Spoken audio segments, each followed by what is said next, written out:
या देवी स्तूयते नित्यं ब्रह्मेन्द्रसुरकिन्नरैः सा मे सदा स्तुजिह्वाग्रे पद्महस्ता सरस्वती। वसुदेवसुतं देवं कंसचाणूरमर्दनं देवकी परमानन्दं कृष्णं वन्दे जगद्गुरुं। सरस्वती स्तवन आणि कृष्णवंदना करून झाल्यावर आज येथे उपस्थित असलेले सर्व श्रोतृगण, गीता धर्म मंडळाचे कार्यकर्ते, पदाधिकारी आणि शुभंकर गीता वर्गाच्या ज्येष्ठ शिक्षिका अनुजाताई चोपडे, आता ज्यांनी परिचय करून दिला, या सर्वांना मी विनम्र अभिवादन करते। त्याचप्रमाणे गीता धर्म मंडळाच्या या पवित्र वास्तूमध्ये शताब्दी वर्षाच्या पर्वात बोलण्याची संधी मिळणं हे अहोभाग्य आहे। या ठिकाणी अनेक दिग्गज त्यांनी हे व्यासपीठ सुशोभित केलेलं आहे आणि या व्यासपीठावर बोलण्याची संधी दिल्याबद्दल मी मंडळाविषयी कृतज्ञता व्यक्त करते। कल्याण स्वामींवरील माझे विचार आपल्यासमोर मांडत असताना या विषयाचा जसा काही माझा व्यक्तिगत काही फार व्यासंग किंवा अभ्यास आहे असं नाही, पण त्यामुळे मला थोडं लहान तोंडी पण मोठा घास घेत आहोत का असं याची मला पूर्ण जाणीव आहे। पण तरी देखील आपण सर्वजण माझे विचार या ठिकाणी ऐकून निश्चितपणे घ्याल अशी मला खात्री वाटते आणि अशी खात्री व्यक्त करूनच मी व्याख्यानाला प्रारंभ करते।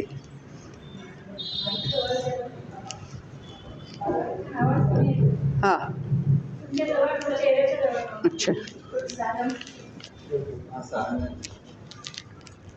आता बघा, आधीचं ऐकू आलं का? हां,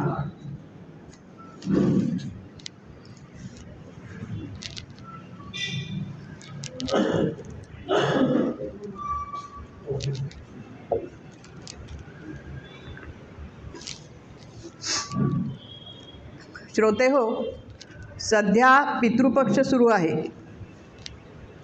पितृपक्ष म्हणजे आपल्या कुटुंबातील, घराण्यातील पूर्वज आणि समाजातील आदरणीय विभूतींना नमन करून तर्पण करण्याची संधी। यासाठी पितर कोणाला म्हणावं किंवा म्हणतात हे आपण या श्लोकातून पाहू। जन्मदाता, अन्नदाता, विद्यादाता तथैव च कन्यादाता भयत्राता पंचैते पितर स्मृताः। असा पितरांचं म्हणजे कोणाला म्हणावं हा श्लोक आहे। जन्मदाता म्हणजे आपल्याला जन्म देणारे,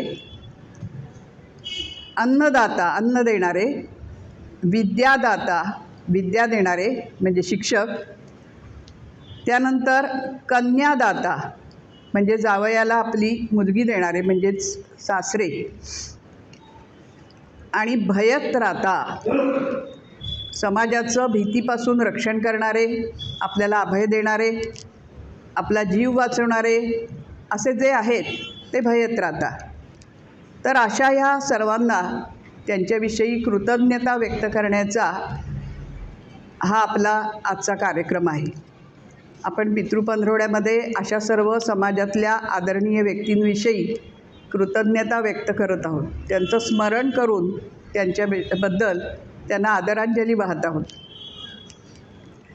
कारण समाज जेव्हा भीतीच्या आवरणाखाली असतो किंवा भयाच्या छायेमध्ये असतो तेव्हा तो गोंधळलेला असतो आणि अशा वेळेला त्या व्यक्तीला काय किंवा समाजाला काय, त्याच्या मनावरचं दडपण दूर करणारा जो पुढे येतो, तर अशा विभूतींचं स्मरण आपण आज या ठिकाणी करत आहोत।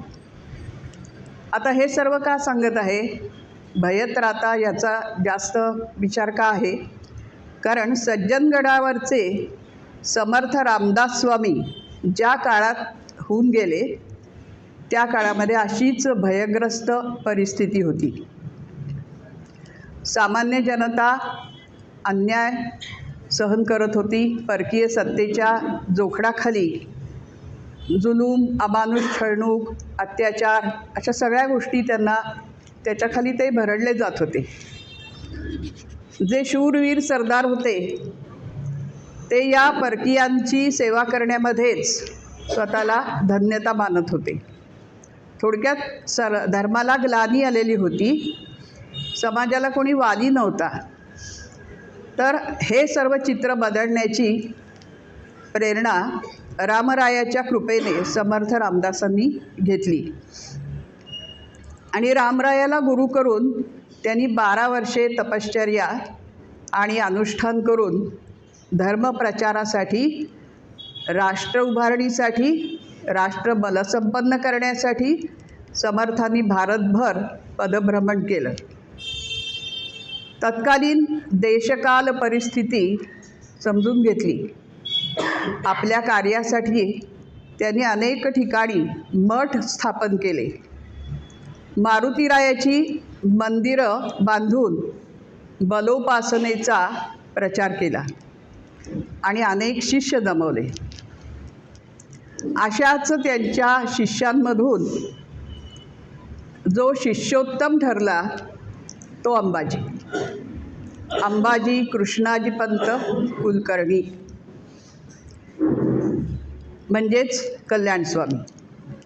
भारत भ्रमण करून आल्यानंतर समर्थ कोल्हापुरामध्ये आले. महाराष्ट्रात आल्यानंतर ते कोल्हापूरला आले. त्या ठिकाणी अंबाबाईच्या मंदिरामध्ये त्यांची कीर्तनं होत होती आणि तेव्हा त्या ठिकाणी त्यांना हा शिष्योत्तम गवसला.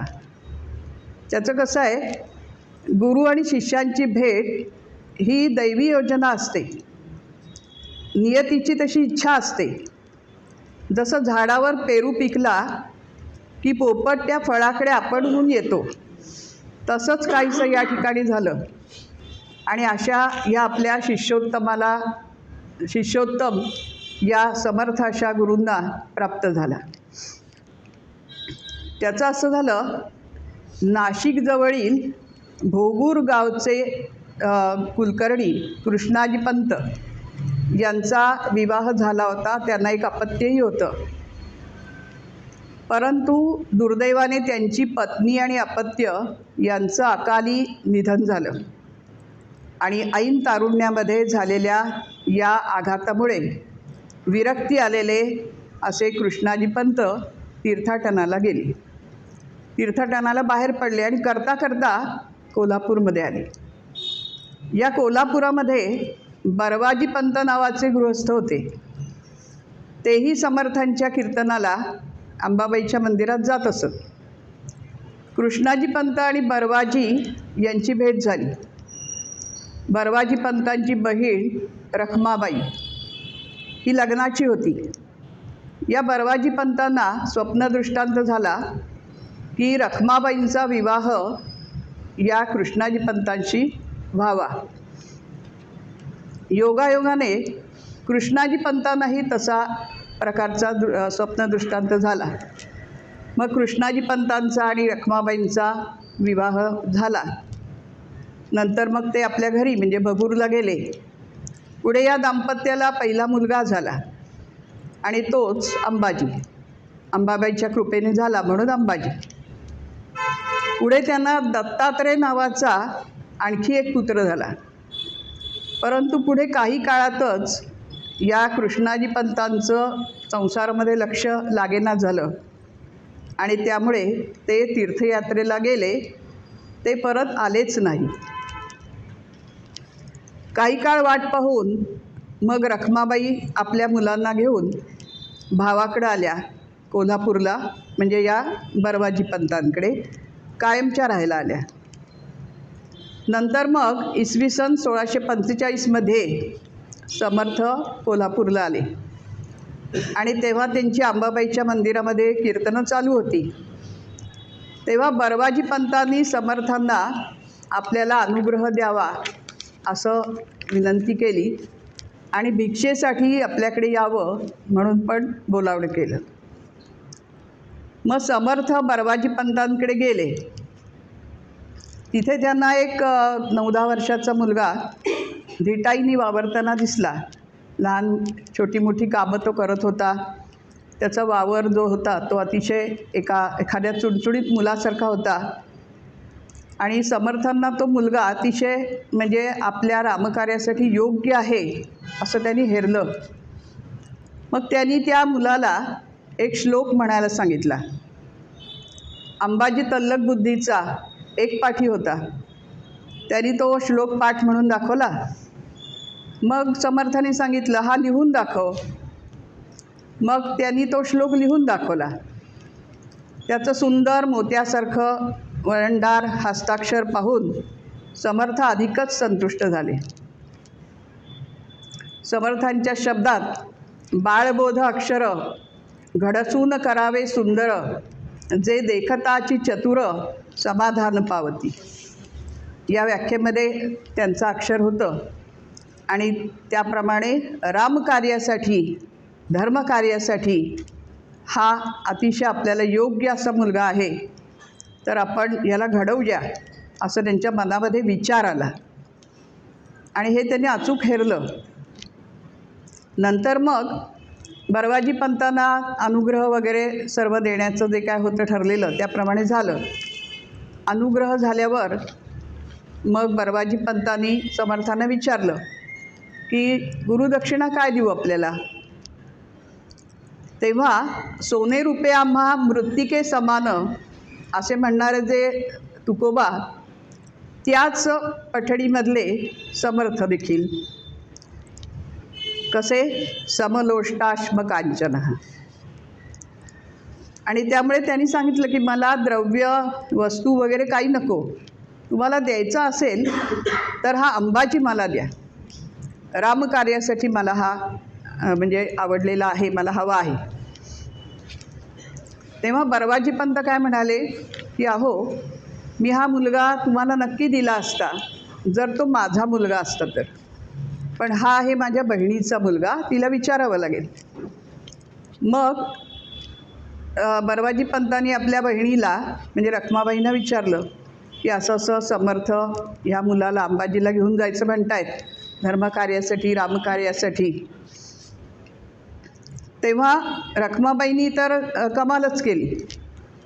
त्या म्हणल्या, अंबाजीच का, या दत्तात्रेयालाही घेऊन चला आणि मीही येते तुमच्याबरोबर.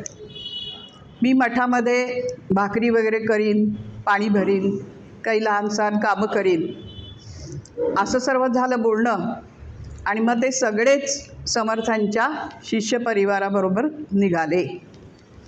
अशा प्रकारे अंबाजी आणि त्याच्या परिवाराचा समर्थांच्या शिष्य परिवारामध्ये समावेश झाला, प्रवेश झाला. पुढे मग काही काळ गेल्यानंतर साताऱ्याजवळ शिरगाव आहे, त्या ठिकाणी समर्थांनी दत्तात्रेयांना मठ स्थापन करून दिला आणि त्यांनी गृहस्थाश्रम करायला सांगितलं. गृहस्थाश्रम स्वीकारून त्यांना धर्मकार्य करायला सांगितलं. आणि त्यांच्या ज्या मातोश्री म्हणजे रखमाबाई या पण शिरगाव या ठिकाणीच राहिल्या. दत्तात्रेयांनी गृहस्थाश्रम घेतला, विवाह केला. त्यांना राघव नावाचा मुलगा झाला आणि त्या राघवची मुंज समर्थांच्या मांडीवर लागली. तर अशा प्रकारे समर्थांच्या आज्ञेप्रमाणे सर्व गोष्टी घडल्या. पण हा अंबाजी मात्र त्यांनी ब्रह्मचारी राहून आजन्म तो समर्थांच्याच सेवेमध्ये राहिला. समर्थांनी धर्मकार्यासाठी धर्माची ग्लानी दूर करण्यासाठी रामजन्मोत्सव सुरू केले. आपल्याकडे जसं स्वातंत्र्यपूर्व काळामध्ये लोकमान्य टिळकांनी शिवजयंती सार्वजनिक गणेशोत्सव सुरू केले, तसं त्या काळामध्ये समर्थांनी रामजन्मोत्सव सुरू केले. आणि तसं एकदा साताऱ्याजवळ मसूर या ठिकाणी राममंदिरामध्ये रामजन्माचा उत्सव होता. तो रामनवमीचा दिवस होता. उत्सवासाठी रामरायाची रथयात्रा रस्त्याने चालली होती. तेव्हा काय झालं, वाटेत एका ठिकाणी रथाचा जो ध्वज होता तो एका फांदीला अडला आणि त्याच्यामुळे रथयात्रा खोळंबली. रथ पुढे जाऊ शकत नव्हता. तेव्हा ती फांदी तोडायचीच होती, म्हणजे तोडावी लागणारच होती. पण अडचण अशी होती की ती फांदी एका खोल विहिरीवर होती आणि जो कोणी ती फांदी तोडेल तो तोडताच विहिरीत पडणार, अशी परिस्थिती होती. तर मग आता समर्थांनी रथ पुढे जाण्यासाठी आपल्या शिष्यानं सांगितलं, फांदी उलटी तोडा.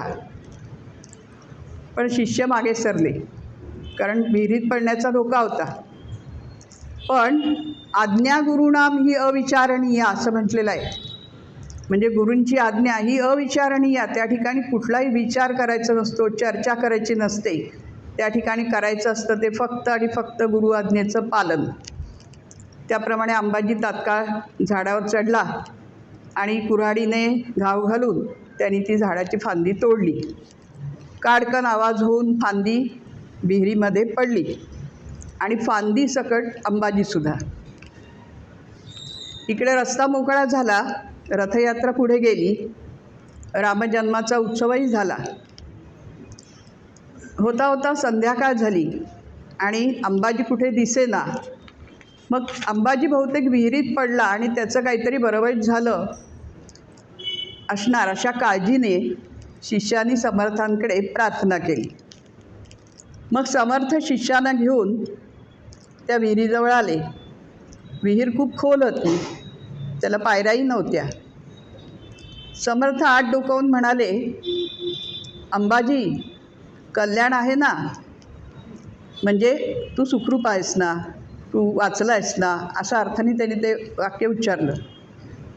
आणि सद्गुरू किंवा हे जे बोलतात ना, त्यांच्या बोलण्याला वाचम अर्थोनुधावती असं होतं.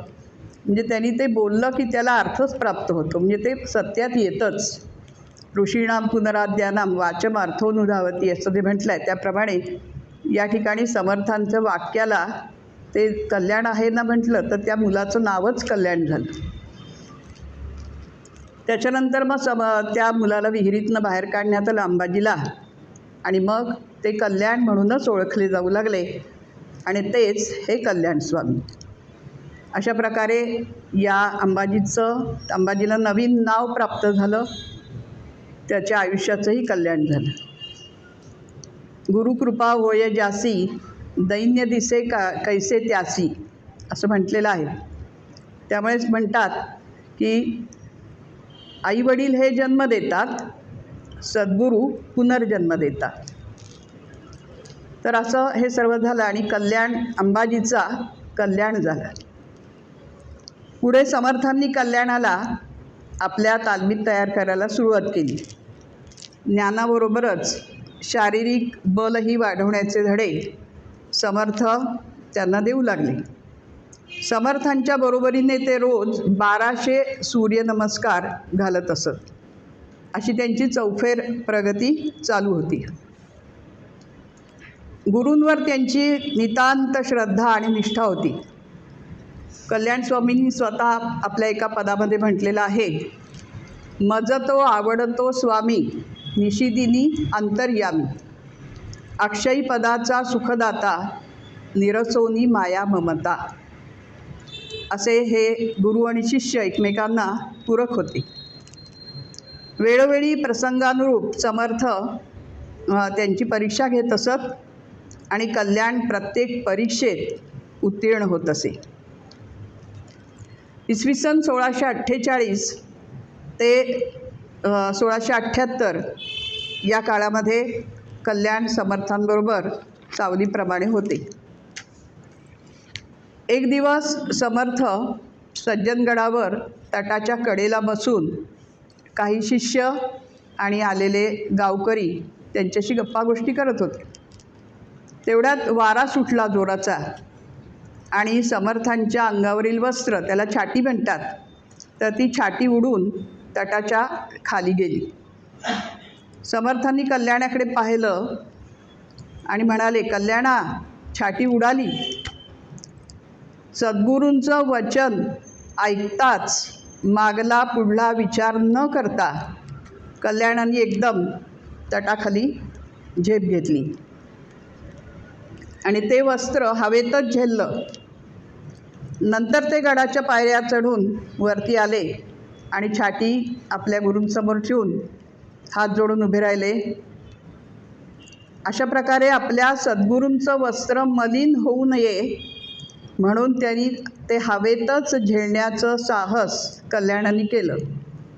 आजही ती जागा कल्याण छाटी स्मारक म्हणून दाखवतात आणि समर्थ सेवा मंडळाने त्या ठिकाणी एक मंदिरही उभारलेलं आहे सज्जनगडावर.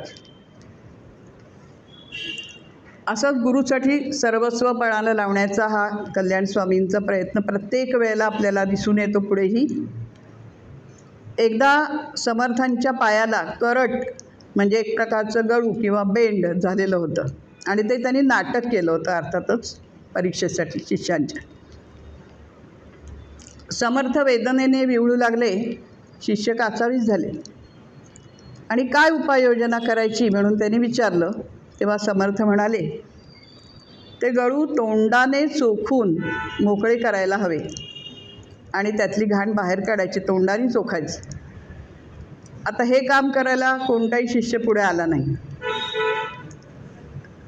पण कल्याण आला. त्यांनी आपल्या गुरूंची वेदना कमी करण्यासाठी सद्गुरूंचा पाय आपल्या हातात घेतला आणि त्याच्यावरची पट्टी काढून त्याला तोंड लावलं. तेव्हा त्यातून मधुर आंबा निघाला. समर्थांनी शिष्यांच्या परीक्षेसाठी तो अगोदरच बांधून ठेवला होता. तर असं गुरुसाठी काहीही करायला कल्याण स्वामी मागे पुढे पाहणारे नव्हते. समर्थांची औरंगाबाद अर्थात संभाजीनगर या ठिकाणी कीर्तनं चालू होती. कल्याणही कीर्तनामध्ये त्यांना साथ करत असत. कल्याण तल्लक बुद्धीचे होते, एकपाठी होते. त्यांना समर्थांचे सगळे अभंग तोंडपाठ असायचे. कीर्तनामध्ये समर्थांनी संकेत केला की ते अभंग म्हणून दाखवायचे. पण आत्ता काय झालं, काहीतरी गडबड झाली, म्हणजे ते विसरले. समर्थांनी संकेत केला पण कल्याण विसरले तो अभंग, त्यांना तो म्हणता आला नाही. तेव्हा समर्थांचा पारा चढला आणि ते चिडले आणि त्यांनी आपल्या हातातला टाळ हा कल्याण स्वामींना फेकून मारला. तो त्यांच्या डोक्याला लागला आणि डोक्यातून रक्ताची धार वाहू लागली. नंतर मग त्यांनी तो विसरलेला अभंग कल्याणाने स्वामींना म्हणून दाखवला आणि तो म्हणून दाखवल्यावर समर्थ प्रसन्न झाले आणि त्यांनी अतिशय मायेने या कल्याणाची जखम औषधोपचार वगैरे करून स्वतः हाताने बांधली या गुरुमाऊलीने. असं आपल्या शिष्यांवर त्यांनी भरभरून प्रेमही केलं. शिष्याकडून एखादी जर चूक झाली तर सद्गुरू कधी क्षमा करतात तर कधी शिक्षा करतात. काहीही जरी झालं तरी ते शिष्याच्या हिताचंच असतं. या ठिकाणी मला एक सुभाषित आठवतं. ते असं आहे, गिर्भी गुरूणाम परुषाक्षराभिः तिरस्कृता यान्ति नरा महत्वम अलब्धशाणोत्कषणा नृपाणां न जातु मौलौ मणयो वसंती. असं हे सुभाषित आहे. त्याचा थोडक्यात अर्थ सांगते. गुरूणाम परुषाक्षराभिः, गुरूंच्या परुष म्हणजे कठोर अक्षरांनी तिरस्कृता यान्ति नरा महत्वम, ज्या माणसांना फटकारलं जातं, झिडकारलं जातं, अवमानित केलं जातं, अशी माणसे महत्वम यान्ति म्हणजे महत्पदाला पोहोचतात. आणि त्याला उदाहरण दिलेलं आहे अलब्ध शाणोत्कषणा. शाण म्हणजे सहाण.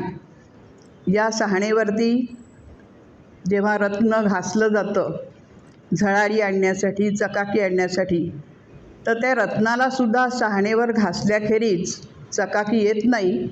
आणि न जातु मौलौ मणयो वसंती. मौलव म्हणजे राजांच्या मस्तकावर म्हणजे मुकुटावर, त्याशिवाय त्या रत्नाला शोभायमान होता येत नाही.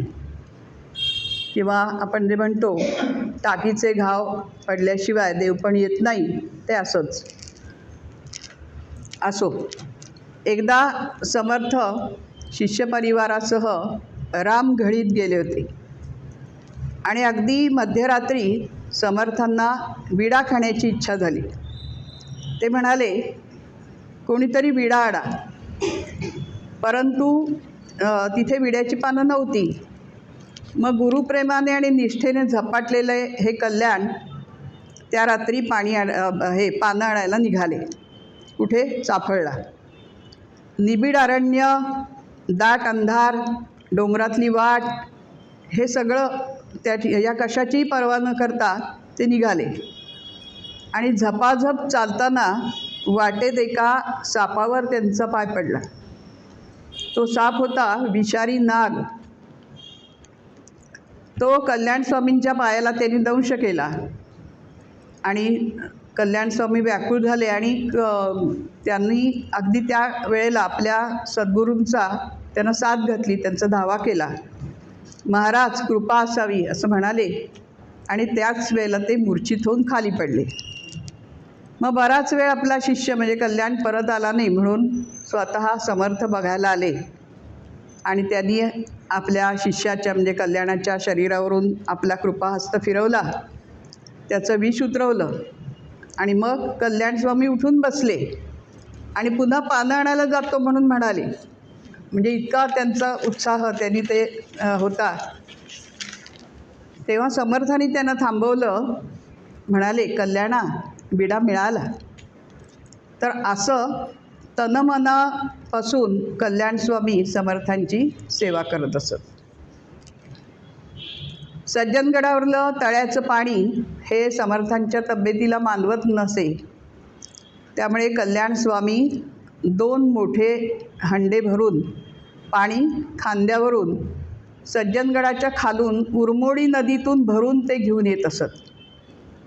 गडावरती इतक्या पायऱ्या चढून ते हंडे इतके जड आहेत, 18-18 किलो वजन आहे त्यांचं. आजही सज्जनगडावर ते हंडे आहेत, आपल्याला बघायला मिळतात. तर असं शारीरिक कष्ट करणाऱ्या धष्टपुष्ट आणि आज्ञाधारक अशा शिष्याला आहार पण तसाच पाहिजे. म्हणून समर्थांनी त्याला अर्धा शेर तूप, 2 शेर हरभऱ्याची डाळ आणि 1 शेर गूळ असा आहार देण्याची व्यवस्था केली. त्यांचा हा आहार बघून बाकी शिष्य त्यांना डाळ गप्पू म्हणून चिडवायला लागले. म्हणजे डाळ हे ते सगळं खादाड असं एका आहे. तेव्हा समर्थांच्या कानावर ही गोष्ट गेली. तेव्हा एक दिवस समर्थांनी कौतुकाने कल्याणाला विचारलं, कल्याणा, अलीकडे सज्जनगडावर डाळगप्पू नावाचा कोणी साधक आलाय का रे? कोण आहे हा? समर्थांच्या प्रश्नाचा रोग कल्याणाच्या लक्षात आला. आजूबाजूला असलेले शिष्यसुद्धा कल्याणाकडे पाहून गालातल्या गालात हसू लागले. तेव्हा समर्थांना कल्याण नमस्कार करून नम्रपणे म्हणाला की सुख दुःख, शोक हर्ष, शत्रू मित्र, माया ब्रह्म, जीव शिव असा द्वैत भाव जो गिळून टाकतो तो डाळगप्पू. हो, कारण डाळ ही द्विदल धान्य आहे आणि द्विदल म्हटलं की त्या ठिकाणी द्वैत आलंच. तर असं हे द्वैतच ज्याने गिळून टाकून जो अद्वैतावर स्वार झालेला आहे तो डाळगप्पू. अशा प्रकारे त्यांनी जे उत्तर दिलं त्यामुळे बाकीचे शिष्य वरमले आणि समर्थांना पण समाधान झालं. तर असा हा भक्तिमान हजरजबाबी असा शिष्य त्यामुळे समर्थांना अतिशय प्रिय होता. यो न रुष्यती न द्वेष्टी न शोचती न कांक्षती शुभाशुभ परित्यागी भक्तिमान यस्स मे प्रिय. असा भक्तिमान शिष्य समर्थांना त्यामुळे प्रिय झाला. एकदा कल्याणस्वामी वस्त्र घेऊन धुण्यासाठी नदीवर गेले होते. तेव्हा त्यांनी स्वतःचे आणि समर्थांचे वस्त्र वेगवेगळ्या ठिकाणी ठेवलं. आधी समर्थांचं वस्त्र धुतलं, त्याला नमस्कार केला, मग स्वतःची वस्त्र धुतली.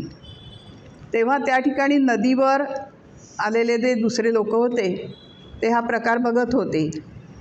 त्यांनी कल्याणाला विचारलं, आपण या वस्त्रांना नमस्कार का करत आहात? कोणाची आहेत ही वस्त्र? तेव्हा कल्याणस्वामी उत्तरले, ही वस्त्रे माझ्या गुरूंची, सद्गुरूंची आहेत, समर्थ रामदास स्वामींची आहेत आणि त्यामुळे ती मला पूज्य आहेत. मग त्या गावातले जे लोक होते त्यांच्याही मनामध्ये हे सद्गुरू कोण आहेत हे त्यांना जाणून घ्यावंसं वाटलं आणि तेही त्यांनी समर्थांचं दर्शन घेतलं. म्हणजे त्यांनाही सद्गुरू ह्या अशा शिष्याचं सद्गुरू कोण असतील असं त्यांना बघावंसं वाटलं. अशा प्रकारे कल्याण स्वामींच्या अंगामध्ये गुरुनिष्ठा ही ओतप्रोत भरून राहिलेली होती. नंतर एकदा यात्रेमध्ये समर्थ आणि कल्याणस्वामी गेलेले होते एका यात्रेला. त्या ठिकाणी एक हत्ती उधळला आणि लोक घाबरून सैरावैरा पळू लागले. तेव्हा कल्याणस्वामींनी आपल्या अचाट शारीरिक बळाने त्या हत्तीला रोखलं. कल्याणस्वामी बलदंड होते, आपण मगाशीच पाहिलं, 1200 सूर्यनमस्कार रोज घालायचे. तेव्हा त्यांनी त्या आपल्या शारीरिक बलाने त्या हत्तीला रोखून धरलं, म्हणजे ताळ्यावर आणलं, नियंत्रणात आणलं आणि लोकांना अभय दिलं. मगाशी जे भयत्राता म्हटलं ते हे असंच. तर अशा प्रकारे धर्माच्या कार्यासाठी त्यांनी आपल्या शक्तीचा सदुपयोग केला. ज्ञानाय दानाय च रक्षणाय.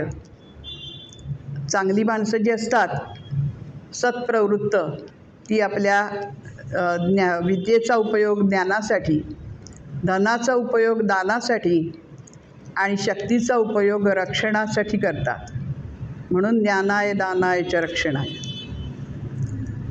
तर वाईट माणसं, आता ते सांगायची आवश्यकता नाही, पण एका वाक्यात, वाईट माणसं मात्र आपल्या शारीरिक बळाचा, शक्तीचा उपयोग ही समाजामध्ये भीती किंवा दहशत निर्माण करण्यासाठी करतात, हे आपल्याला माहितीच आहे. पण कल्याण स्वामींनी हे असं अभय दिलं म्हणून आपण मगाशी भयत्राता म्हटलं इतरांच्या श्लोकामध्ये. कल्याण स्वामी महापूर आलेल्या नदीमध्ये अनेकदा उडी घेत आणि सुखरूप पहिलं तीराला जात. बरेचदा समर्थांना देखील ते खांद्यावर घेऊन बसवून नदी पार करत असत. एकदा कोयना नदीला पूर आला आणि लोक जाऊ नका म्हणत होते, तरी पण समर्थ नदी प्रवाहामध्ये शिरले आणि नदीच्या मध्यावर पोहत आले आणि काळोली डोहाजवळ एक भोवरा होता, त्या भोवऱ्यामध्ये ते सापडले आणि बुडाले. दुसऱ्या दिवशी ही बातमी सर्वांना कळली. तिकडे त्यांचा अजून एक शिष्य उद्धव स्वामी आणि कल्याण हे त्वरित पाटणला कोयनाकाठी आले आणि समर्थ कुठे बुडाले ती जागा माहीत करून घेतली आणि तिथे कल्याणाने नदीत उडी घेतली आणि जिथे समर्थ बुडाले होते तिथे बुडी मारून त्यांनी समर्थांना खांद्यावर बसवून ते वरती घेऊन आले.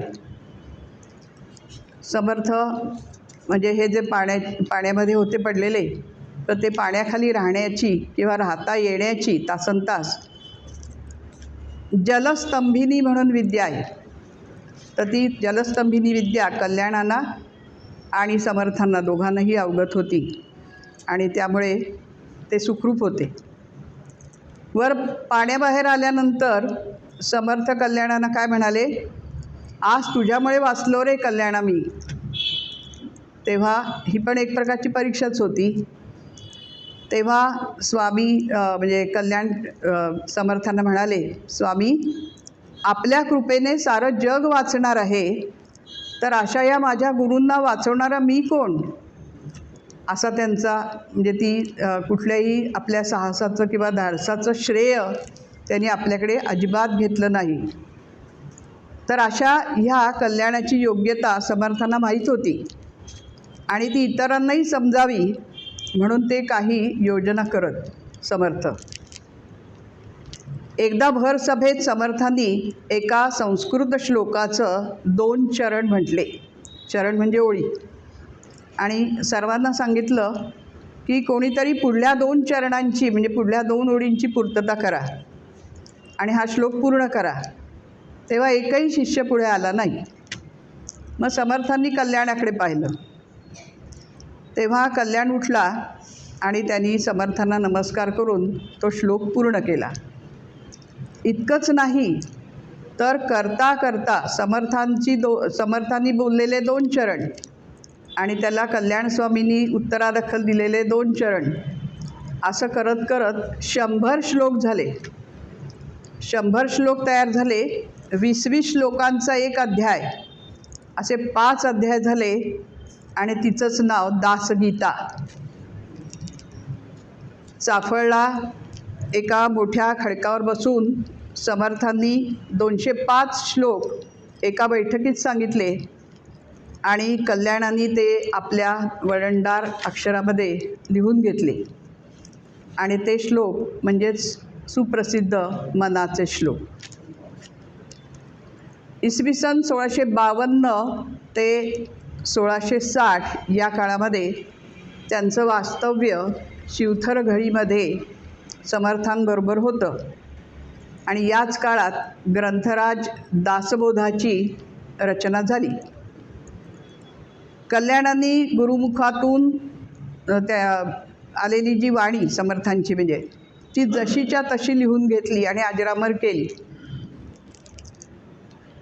तर पुढे मग ह्या दासबोधाची पारायणं किंवा हे वाचन शिष्यांनी करायला सुरुवात केली होती. तर एकदा काही शिष्य दासबोधाच्या पारायणाची चर्चा करत होते. ते काय म्हणायचे, हा कल्याण कधी वाचताना दिसत नाही दासबोध, हा कधी पारायण वगैरे काही करत नाही, नुसताच पाणी वाहतो, असं बोलणं झालं त्यांच्यात. तेव्हा मग काय केलं, समर्थांना समजलं हे. त्यांनी मग काय केलं, आपल्या शिष्यांना काही प्रश्न विचारले आणि पाठांतरही विचारलं. तेव्हा सर्वजण शांत झाले, कारण ते नुसते शब्द वाचत होते असा अर्थ होतो, पाठ नव्हते करत. तेव्हा पाणी वाहणाऱ्या कल्याणाला त्यांनी बोलावलं आणि त्यांनी एक ओवीचा पहिला चरण सांगितला. ऐसा सद्गुरू पूर्णपणी, असं त्यांनी सुरुवात केली. मग कल्याण स्वामींनी ती ओवी पूर्ण केली. ऐसा सद्गुरू पूर्णपणी, फिटे भेदाची कडसणी, देहे विण लोटांगणी, तया प्रभूसी. अशा प्रकारे कल्याण स्वामी दासबोध वाचत नव्हते, पारायण करत नव्हते, पण ते दासबोध जगत होते.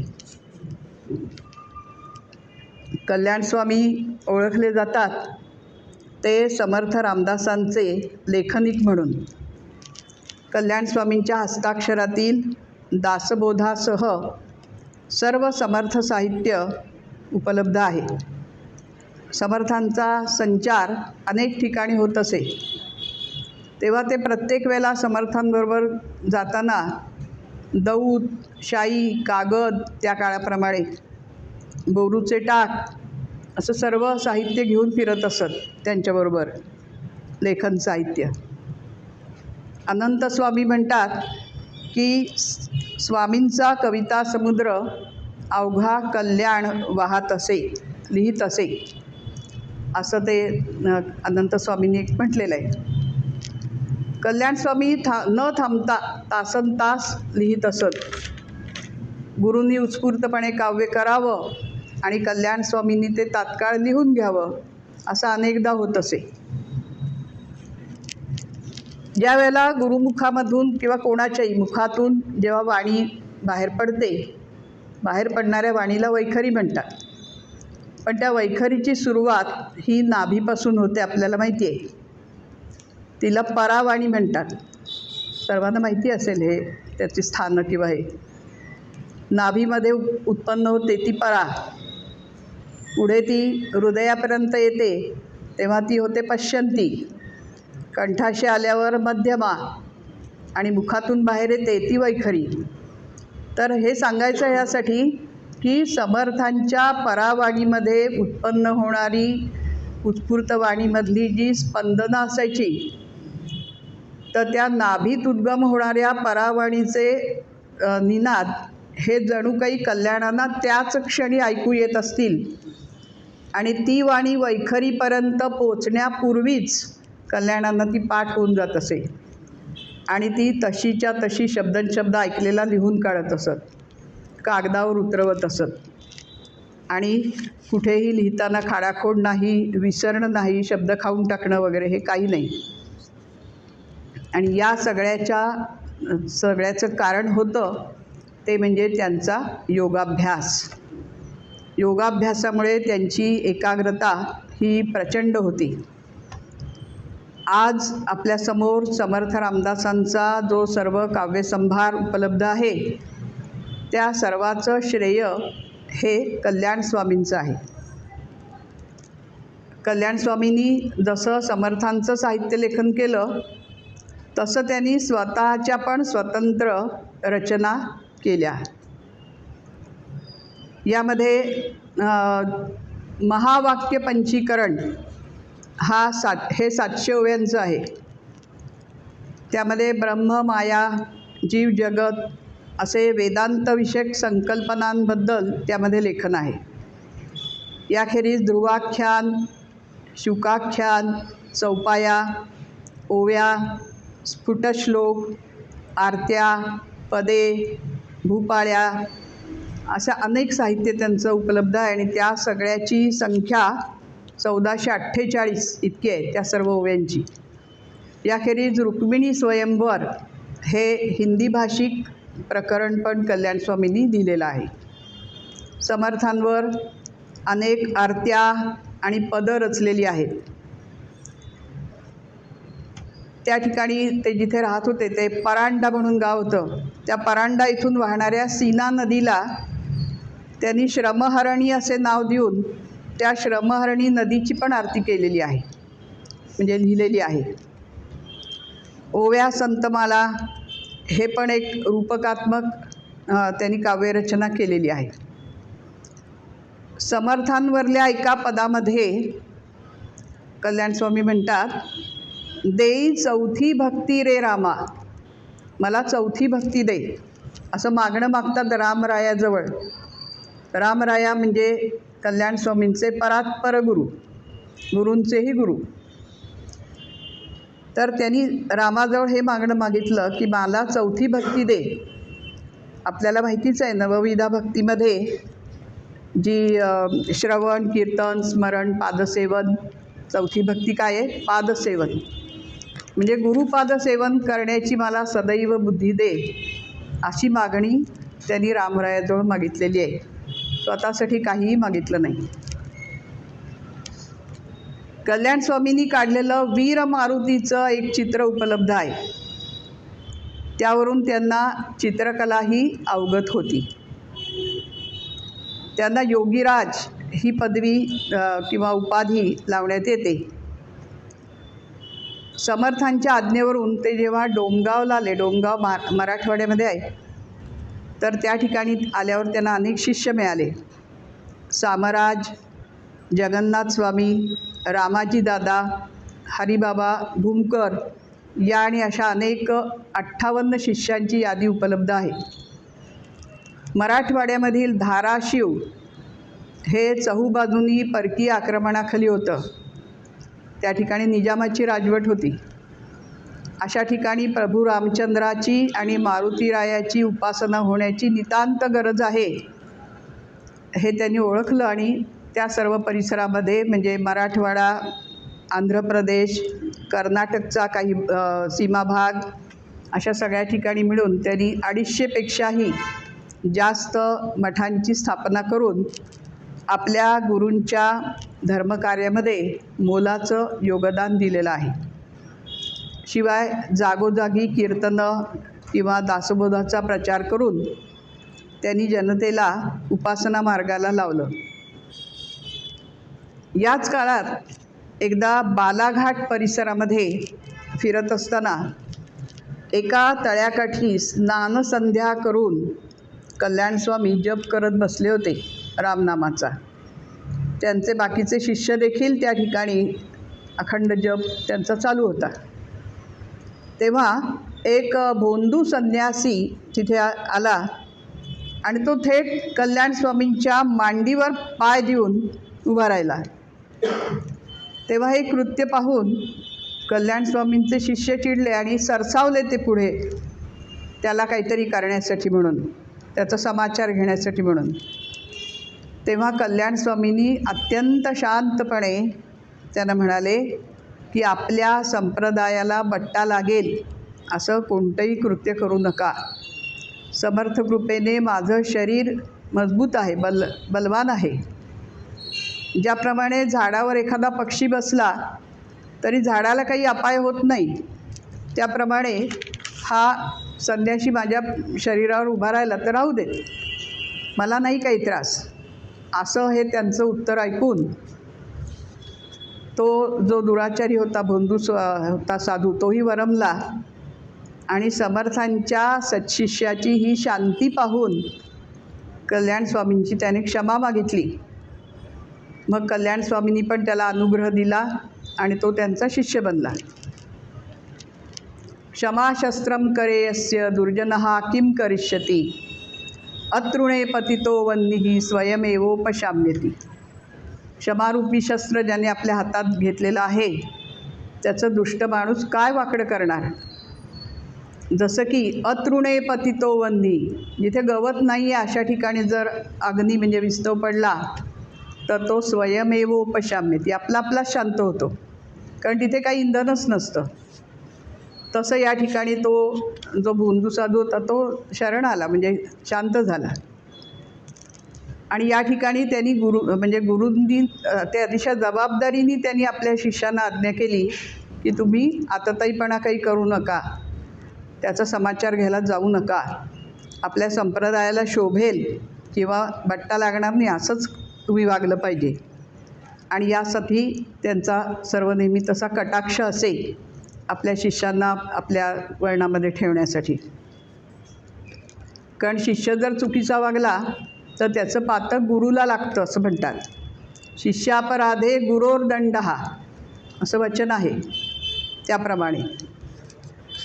तर समर्थांच्या कार्याची ही धुरा ही सक्षमपणे कल्याणस्वामी पेलत होते आणि शिष्य पूर्ण तयार झाला की त्याला गुरुत्व येतं. आणि या परिपूर्ण अशा शिष्याला जगदोद्धारासाठी समर्थांनी मराठवाड्यामध्ये परांडा, डोमगाव या ठिकाणी त्यांना जाण्याची आज्ञा केली. आणि तशी आज्ञा केली आणि जाता जाता हे सांगितलं की आता मी पुन्हा आज्ञा देईस तर परत यायचं नाही गडावर. कल्याणस्वामी मनात समजले की ह्याच्यामध्ये काहीतरी समर्थांचा वेगळा हेतू आहे. तो हेतू असा होता की समर्थ पुढे लवकरच देह ठेवणार होते. तेव्हा देह ठेवतेवेळी आपल्या या परमशिष्याला पराकोटीचं दुःख होईल आणि ते तो कदाचित सहन करेल का नाही माहिती नाही, किंवा ते तसं होऊ नये आणि त्यांनी आपल्या अलिप्तपणे राहून आपल्या कार्यावरच लक्ष केंद्रित करावं असा कदाचित समर्थांचा हेतू असावा. म्हणून त्यांनी कल्याणानं सांगितलं की गडावर यायचं नाही, मी सांगेस तर. मग हे सगळं झालं 1678मध्ये. तेव्हा अतिशय जड अंतःकरणाने कल्याणस्वामी सज्जनगडावरून निघाले आणि गुरुचा वियोग होणार म्हणून ते कळवळले, पण कर्तव्यबुद्धी किंवा जे विहित कर्म होतं ते करण्यासाठी ते निघाले. मग तसंच त्याचप्रमाणे समर्थांनी त्यांना हे पण सांगितलं होतं की देह ठेवण्यापूर्वी मी तुला दर्शन देईन असं सांगितलं होतं समर्थांनी. त्या भरोशावर ते गेले आणि झालं तसंच. पुढे डोमगावला गेल्यावर 13 जानेवारी 1681 माघ वद्य नवमीला समर्थांनी गडावर देह ठेवला, त्यांचं निर्वाण झालं.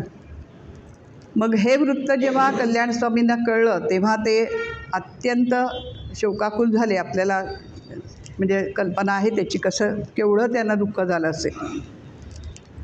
ते तात्काळ गडावर आले आणि त्या ठिकाणी त्यांनी हंबरडा फोडला समर्थांच्या समाधीजवळ आणि समाधीला जणू आपल्या अश्रूंचा अभिषेक घातला आणि ओक्साबोक्षी रडून त्यांनी खूप म्हणजे ते अस्वस्थ झाले.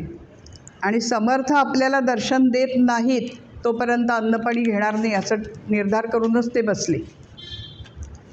तेवढ्यात समाधी दुभंगली आणि समर्थांनी ज्योतिर्मय असं सगुण दर्शन त्यांना दिलं. समर्थ म्हणाले, आणि ते दर्शन देऊन समर्थ त्यांना म्हणाले, मला आता देहात पाहू नका, मला माझ्या ग्रंथात दासबोधात पहा. दासबोध आणि आत्माराम ही माझीच रूपं आहेत. दुःखी होऊ नका, मी निरंतर आहे, असं समर्थांनी त्यांना सांगितलं. आणि ते सांगून समर्थ पुन्हा समाधीमध्ये विलीन झाले. तर ह्या गुरुशिष्याच्या अतूट प्रेमाचं प्रतीक म्हणून समर्थांच्या समाधीला भेग किंवा चीर राहिलेली आहे, ती कायमची. या ठिकाणी समर्थ सेवेमध्ये सदैव आपलं असंच कार्यरत असलेले सबनीस सर आलेले आहेत. तर त्यांना मी मुद्दाम खात्रीसाठी विचारलं, आपण म्हणजे तुम्ही त्यांचा परिचय करून घ्या. या समर्थ किंवा ह्याच्यामधले ते अत्यंत अधिकारी असे व्यक्ती आहेत. तर त्यांना मी मुद्दाम विचारलं की का हो, खरंच असं आहे ना, म्हणून का आपण असं सांगायचं ते बरोबर आहे का नाही. तर त्यांना हे सर्व अनुभव आहेतच. अशी ती समर्थांच्या समाधीला जी भेग किंवा चीर पडली ती कायमची. आणि आजही सज्जनगडावर सकाळी अभिषेकाच्या वेळेला ही चीर आपण पाहू शकतो. समर्थांच्या निर्वाणानंतर समर्थांच्या अस्थी ह्या चाफळला वृंदावनामध्ये नेऊन ठेवण्यात आल्या. आणि त्यांची पूजा वगैरे म्हणजे ह्या आता आपण जरा सवडीने गंगेमध्ये आपण विसर्जित करू, आत्ता लगेच काही जायला नको, कारण दुःख जरा हलकं होऊ दे, असं म्हणून कल्याणाने आपले तिथे जे शिष्य होते केशवस्वामी त्यांना सांगितलं की तुम्ही ह्या अस्थी चाफळला सांभाळून ठेवा वृंदावनामध्ये, आणि मग आपण एक दिवस कधीतरी ठरवू आणि जाऊ गंगेमध्ये त्यांना विसर्जित करायला, आत्ता नको, असं करून त्यांना थोपवलं. मग काय झालं, हे केशवस्वामी कल्याणांचे शिष्य होते आणि ते दरवर्षी डोमगावला जायचे आपल्या गुरूंचं दर्शन घ्यायला. तसं जेव्हा जेव्हा ते गुरूंचं दर्शन घ्यायला डोमगावला जायचे आणि विषय काढायचे अस्थी विसर्जनाबद्दल कल्याणस्वामींजवळ, तेव्हा दरवेळेला कल्याणस्वामी ती गोष्ट लांबणीवर टाकायची. अर्थात हे सगळं गुरुच्या वरच्या प्रेमामुळेच असणार. अस्थिरूपाने तरी गुरु आपल्यामध्ये आहे असं कल्याणानं वाटत असणार, त्यामुळे ते हा विषय लांबणीवर टाकत असत. असं करता करता इसवी सन 1714 आलं आणि त्यावेळेला कल्याणस्वामी हे परांड्याला होते आणि तिथे रामकथा सांगत होते. आषाढ महिना होता. प्रतिवर्षाप्रमाणे हे केशवस्वामी आपल्या गुरूंच्या म्हणजे कल्याणस्वामींच्या भेटीला म्हणजे भेट घेण्यासाठी गुरुपौर्णिमेच्या अगोदर म्हणजे डोमगावला यायला निघाले. आणि ते ठरवूनच निघाले की आता ह्या वेळेला काही झालं तरी आपण ह्या अस्थी घेऊन जायच्याच. आणि बेत असं ठरवलं त्यांनी की ह्या अस्थी घेऊन जायच्या, कल्याणस्वामींना सांगायचं की आता आपण खूप उशीर होतो आहे, तर आता आपण काहीतरी करून गंगेमध्ये विसर्जित करायला या घेऊन जाऊच यावेळेला, असं त्यांनी मनामध्ये ठरवून ते निघाले. कोण? केशवस्वामी. आणि मग त्यांनी तिकडे वृंदावनामध्ये त्यांच्या अस्थी काढल्या बाहेर आणि इकडे परांड्यामध्ये अघटित घडलं. त्यावेळेला कल्याणस्वामी ना असं काहीतरी असं अस्वस्थ झाले आणि त्यांना जणू काही असं संकेत झाला, प्रचिती आली की अस्थिरूपामध्ये आपले असलेले गुरु हे आता कायमचे म्हणजे अनंताच्या प्रवासाला निघालेले आहेत.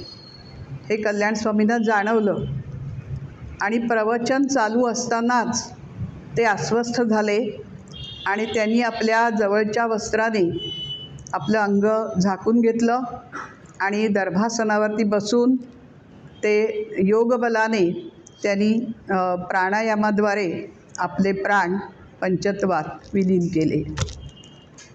आणि मग इकडे केशवस्वामी ना ते डोंगावला आले. मग त्यांना असं कल्याणस्वामी अनंतात विलीन झाल्याचं समजलं. आणि ते देखील अत्यंत त्यांना दुःख झालं आणि आपल्या गुरूंच्या ह्या निर्वाणाला आपण तर जबाबदार ठरलो का किंवा काय असं त्यांना वाटू लागलं. म्हणजे मग ते परांडाला आले आणि त्यांनी त्या ठिकाणी कल्याण स्वामींचे अंत्यसंस्कार वगैरे सर्व झाले. मग त्यांनी कल्याण स्वामींच्या अस्थी घेतल्या आणि त्या समर्थांच्या अस्थी आणि कल्याणांच्या अस्थी असे दोन्ही कलश घेऊन ते काशीला किंवा प्रयागला गंगेमध्ये ते विसर्जित केले. अशा प्रकारे गुरु शिष्याचं जे अद्वैत आहे ते अतिशय अद्भुत म्हणावं लागेल. आणि नश्वर देहाच्या त्यागानंतरसुद्धा गुरु शिष्यांची ही जी तादात्म्यता आहे ती आपल्याला स्तिमित करणारी आहे. तर अशा प्रकारे कल्याण स्वामींची ही गुरुभक्ती आणि धर्मकार्यासाठी समर्पित अशा जीवनाचा आदर्श त्यांनी आपल्यासमोर ठेवला. जाता जाता एवढंच सांगते की एखादी व्यक्ती किती वर्ष आयुष्य जगली यापेक्षा त्या व्यक्तीच्या निर्वाणानंतर पुढे ती किती वर्ष ती व्यक्ती किंवा तिचं कार्य हे लोकांच्या स्मरणात राहिलं हे त्या व्यक्तीचं खरं आयुष्य असतं असं म्हटलं जातं. आणि एवढेच म्हणजे हे माझे विचार व्यक्त करून या पितृपंधरवड्यामध्ये या ठिकाणी जो ज्ञानसत्र ज्ञानयज्ञ चालू आहे त्यामध्ये थोडे धाडसानी काही केलेली जे काय शब्द होते ते आपण सर्वांनी अतिशय शांतपणाने एकाग्रतेने ऐकून घेतले. तर सर्व श्रोतृ समुदायाचे विशेष आभार मानून मी आपला निरोप घेते. जय जय रघुवीर समर्थ.